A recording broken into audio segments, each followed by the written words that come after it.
Everything that seems like a disability with Trump always turns out to be an advantage.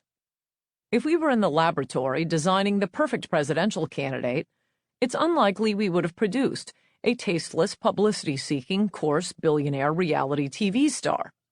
Ha! Look how wrong we were. It turns out that's exactly what we needed.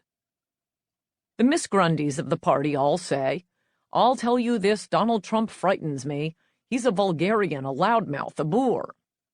If the GOP's real complaint with Trump is that they think he can't win because of the trophy wives, the divorces, the bad grammar, and the gold fixtures, then why haven't they been able to produce another candidate without those problems, but with Trump's issues?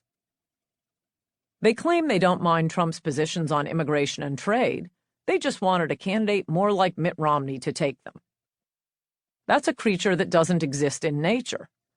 Close your eyes and try to imagine Romney saying the things Trump has said. He couldn't survive 2 minutes of the abuse.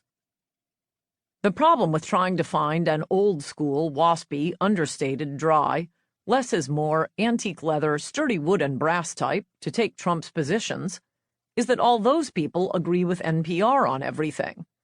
Their good taste is their undoing. Only someone who brags about his airline seatbelt buckles being made of solid gold would have the balls to do what Trump is doing.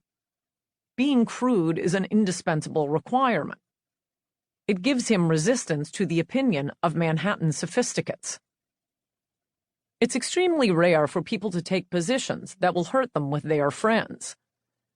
Being pro-choice in Hollywood? Not brave. Being pro-choice in Mississippi? Brave. Trump lived among fancy Manhattanites. What he was saying on immigration, to say nothing of eliminating the carried interest deduction for hedge fund managers, was going to cost him friends.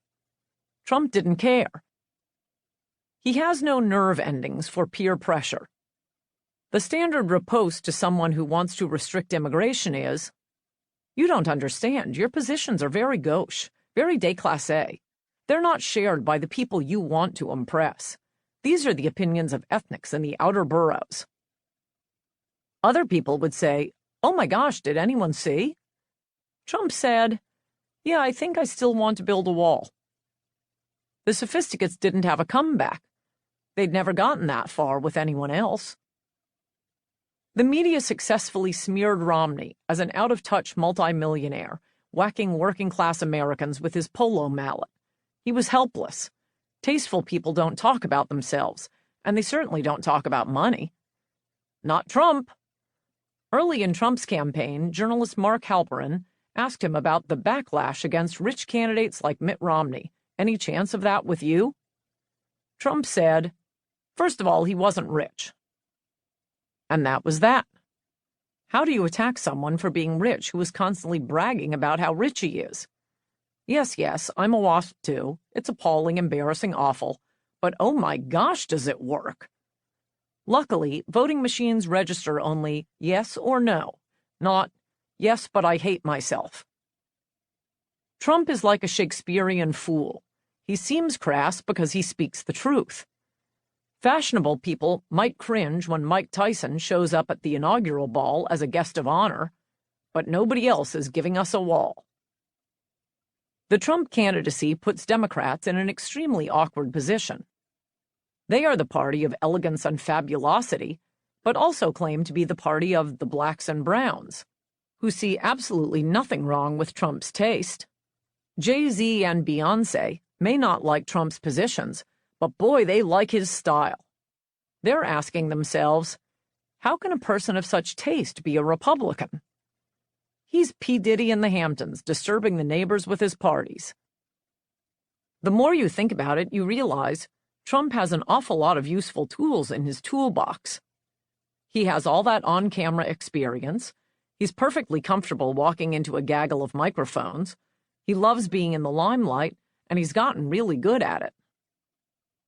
If Trump hadn't been a narcissist, or as we now see it, a self-confident alpha male, he would never have raised all those awesome issues, and certainly would have backed down at the first yelp from the press. Americans would have had to watch in horror as he clarified that what he meant was that Mexico was sending us its David Livingstons and Niels Bohr's to do the jobs Americans won't do.